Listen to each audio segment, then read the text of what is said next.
We are told that the complainant is the Deputy Inspector General of Police.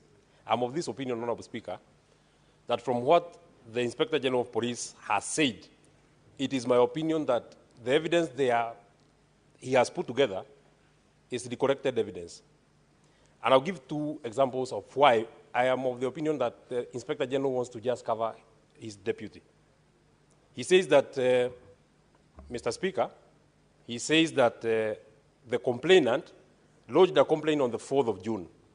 There are 4 officers that he has said who were supposed to go, or rather, who were to take the statement from the Inspector General of Police. May I take you to the 5th of June when he has said 2 letters were made. One, they first received the response from the EACC on the 5th of June. They wrote another letter to the CAK on the 5th of June. On the same day, they received a letter from the CAK. Once they were satisfied that there is a case to answer, the officers went to arrest Albert. Now, Mr. Speaker, the officers arrived in Kisii at 12:55.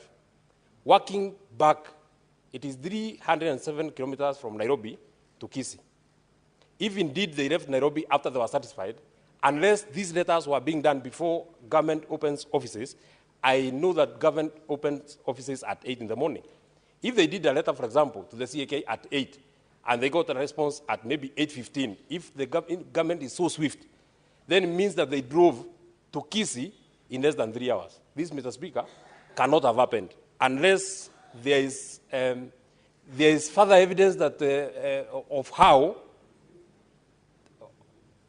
No, we have been told that they didn't fly. We have been told that Senator they drove Metu, to Kisii. don't engage your colleagues, just proceed. Oh yeah, they drove all the way to Kisii.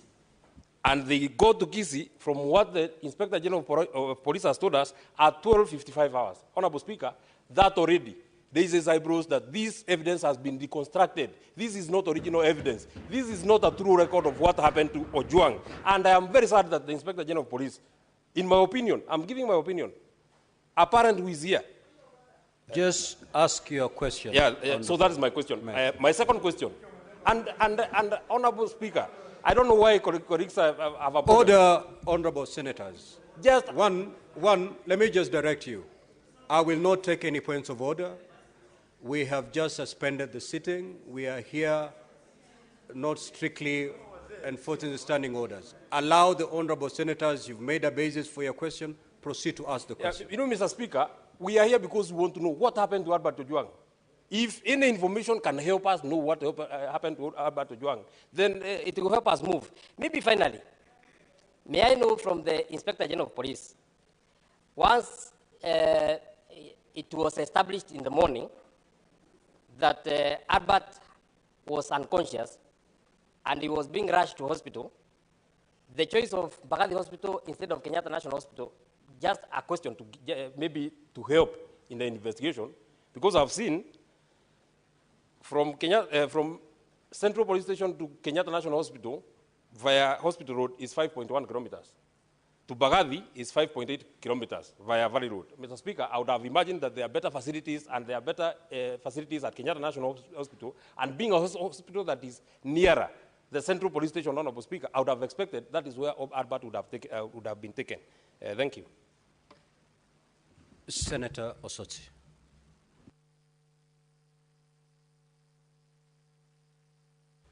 Thank you, Mr. Speaker. Mr. Speaker, I've listened to the IG very keenly, but I would like to know what brief, the specific brief that led to the suspension of the officers at Central Police Station.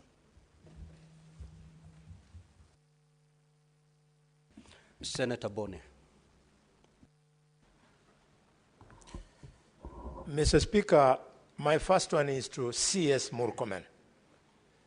Mr. Speaker, patriots in this country fought against detention without trial, and CS Murkomen, I assure you, they are going to fight against extrajudicial killings, especially within police custody.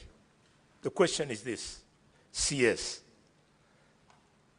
The Deputy Inspector of Police, Mr. Eliud Lagat, went against the provisions of Chapter 6 of the Constitution, went against the provisions of the National Police Act, specifically Section 17, and in general, the Leadership and Integrity Act. You, as a member of the National Security Council, where you sit together with the IG, both of you are present here. Why have you found it difficult to advise the necessary authorities that Eliud Langat be dismissed from service? My next question, Mr. Speaker, is to CS, not CS, to the IG Kanja. IG Kanja, Kenyans who know you, we have a lot of respect for you because you are the officer, unknown to some people, who defeated the terrorists at Dusit 2 Hotel. We know you as a serious police officer. We've been wondering why these killings under you, and now that Langat is the person we have found to be who he is, we can now very well see who has been undermining you. I therefore want to appeal to you. Tell this country, a spokesman by the name of Muchiri, the police spokesman, he misrepresented material facts. He attempted to conceal this killing. He went and interfered with the circumstances of the crime by stating that Omondi Ojwang hit his head on the wall. IG Kanja, why have you not arrested him?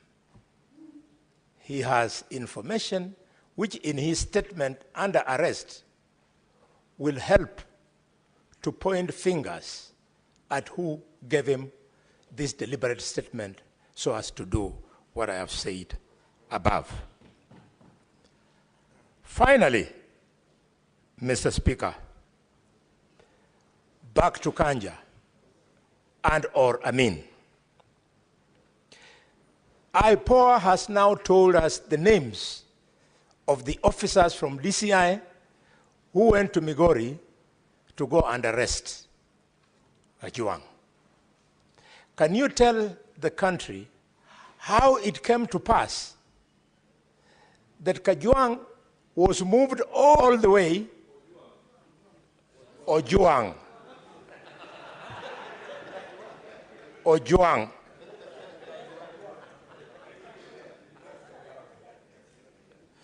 that Ojwang was moved all the way, hundreds of kilometers, contrary to the provisions of normal procedure that would have required that he be taken to the nearest police station in the jurisdiction where he committed, quote unquote, the said crime, and that if he needed to be moved, a magistrate needed to give permission for him to be moved all the way to Nairobi. Could you, IG, tell us why you have found it difficult to arrest these officers? And their names are a little bit disturbing. You tell us why you have not arrested them?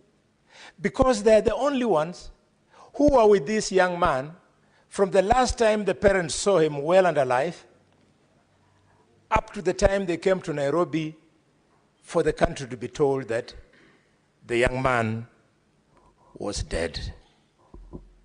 Finally, Mr. Speaker, I want to appeal to CS Murkomen.